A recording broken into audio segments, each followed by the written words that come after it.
இந்த காணொளிய பார்க்குற அனைவரது இல்லத்திலும் இறையருள் நிறைந்து இருக்கட்டுங்க. ஆமாங்க.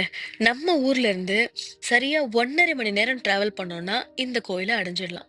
நேர்மறையான எனர்ஜி. போற வழி எங்கும் ரம்மியமான காட்சி. இதோ இந்த வயல்ல இருந்து பார்க்கும்போது, அந்த மலை மேல இருக்க அருவி அவ்வளோ அழகா தெரிஞ்சது.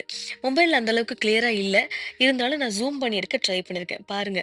இத நேரடியா பார்க்கும்போது எப்படி இருந்திருக்கும் அந்த காட்சி? மலை மேல இருந்து அழகான அருவி கொட்டுது. மலையடி வாரத்துல தென்னந்தோப்பு, அதுக்கும் கீழ வயல்வெளி. அப்படி காண கண்கொள்ளா காட்சிங்க. இயற்கை பேரரசினே சொல்லலாம். அவ்வளவு அழகான காட்சி. இத்தன அழகையும் நின்னு ரசிச்சுட்டு போறதுக்குள்ள கோயில் நட சாத்திட்டா என்ன பண்றது? அதனால உடனடியா அங்கிருந்து கிளம்பிட்டு கோயிலுக்கு போனோம். கோயில்ல போனா அவ்வளவு நிம்மதியான ஒரு தரிசனம்.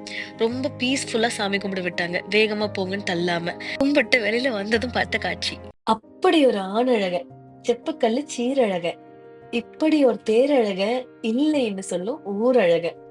பாட்டா பாடணும்னு தோணுதுங்க. ஆனா காப்பிரைட்ஸ் இஷ்யூ வரும்.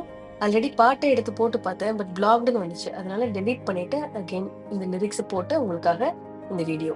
சொல்லுங்க. பேரழகு தானே! வீடியோலயே இவ்ளோ பிரம்மாண்டமா இருக்காங்களே! நேர்ல பார்க்கும்போது அவ்வளவு அழகா இருந்தாங்க. பக்கத்துல போய் தொட்டு பார்க்கணும்னு தோணுச்சு. ஆனா கொஞ்சம் பயமும் இருக்கும்ல. அதனால தள்ளி நின்னு பார்த்துட்டு, வீடியோ எடுத்துட்டு இந்த பக்கமா வந்துட்டேன். நீங்களும் இவங்களெல்லாம் போய் பார்க்கணும். போற வழியில இருக்க ரம்மியமான காட்சிகள ரசிக்கணும். இந்த கோயில்ல இருக்க குளத்த போய் பார்க்கணும். அங்க இருக்க மீன்கள பார்த்து ரசிக்கணும். அப்படியே அந்த அம்மனோட அருளையும் பெறணும் இல்லையா? ஸோ இந்த கோயில் எதுன்னு நெறைய பேத்துக்கு தெரிஞ்சிருக்கும். தெரியாதவங்க தெரிஞ்சுக்கட்டும். இந்த வீடியோல கமெண்ட் பண்ணுங்க. இத பார்த்துட்டு உங்களுக்கு தெரியலன்னா சொல்லுங்க. கண்டிப்பா நானே சொல்லிடுறேன் எந்த கோயில்னு. நம்ம சேனல மறக்காம சப்ஸ்கிரைப் பண்ணிட்டு, இந்த வீடியோக்கு ஒரு லைக் பண்ணிட்டு போங்க. Thank you.